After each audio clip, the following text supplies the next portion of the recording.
All right. You may start now.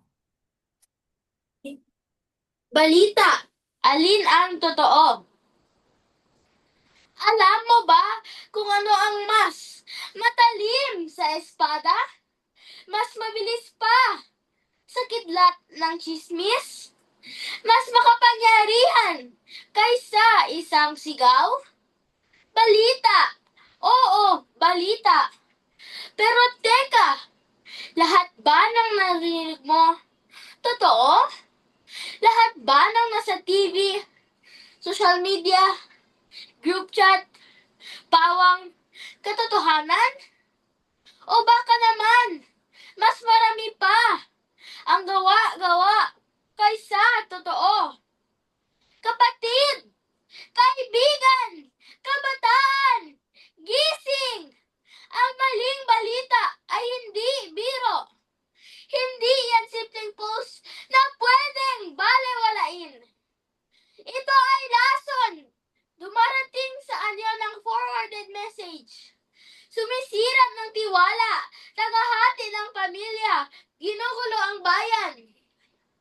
Kaya, bago ka mag-share, mag-react, magkomento, tanungin mo muna, totoo ba ito? May ebidensya ba? Makakatulong ba ito o makakasira? Isang pindot lang, parang apoy sa tuyong damo. Mabilis, mapanira, mahirap patayin. Kung hindi totoo, huwag ikalat. Kung hindi sigurado, huwag paniwalaan. Tayo ang kabataan. Tayo ang kinabukasan. Hindi tayo takapagdala ng chismis. Tayo ang tinig ng katotohanan. Kung nais mong baguhin ang mundo, magsimula sa sarili. Maging mapanuri. Maging matalino. At sa gitna ng ingay, piliin mo magsalita para sa totoo. All right. Okay. Very good. Piliin mong magsalita I said mom. para sa totoo. I said Mong? mom. Mong? All right. I said mom. Okay, stop recording. All right. Okay, yes. Okay. Thank you for that one. Rakshan. And then, pakiulit po sa bandang, ito ay lason.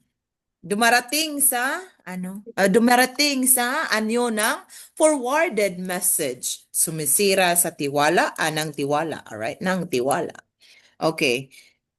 Alright, pakiulit po. Ito ay lason. Okay, one more time. Ito ay lason. Dumarating sa anyo ng forwarded message. Sumisira ng tiwala. Nagkahati ng pamilya. Alright, forwarded message. Alright. Yes. Pause.